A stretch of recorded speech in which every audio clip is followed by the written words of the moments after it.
اور لوگوں میں بعض ایسا بھی ہے جو کنارے پر کھڑا ہو کر اللہ کی عبادت کرتا ہے، اگر اس کو کوئی دنیاوی فائدہ پہنچے تو اس کے سبب مطمئن ہو جائے، اور اگر کوئی آفت پڑے تو منہ کے بل لوٹ جائے، یعنی پھر کافر ہو جائے۔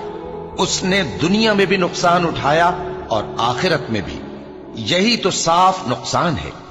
یہ اللہ کے سوا ایسی چیز کو پکارتا ہے جو نہ اسے نقصان پہنچائے اور نہ فائدہ دے سکے، یہی تو پرلے درجے کی گمراہی ہے۔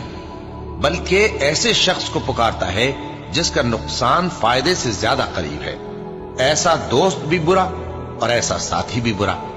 جو لوگ ایمان لائے اور عمل نیک کرتے رہے، اللہ ان کو بہشتوں میں داخل کرے گا جن کے نیچے نہریں بہ رہی ہیں۔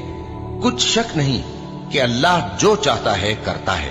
جو شخص یہ گمان کرتا ہو کہ اللہ اس کو دنیا اور آخرت میں مدد نہیں دے گا، تو اس کو چاہیے کہ اوپر کی طرف یعنی اپنے گھر کی چھت میں ایک رسی باندھے، پھر اس سے اپنا گلا گھونٹ لے، پھر دیکھے کہ آیا یہ تدبیر اس کے غصے کو دور کر دیتی ہے۔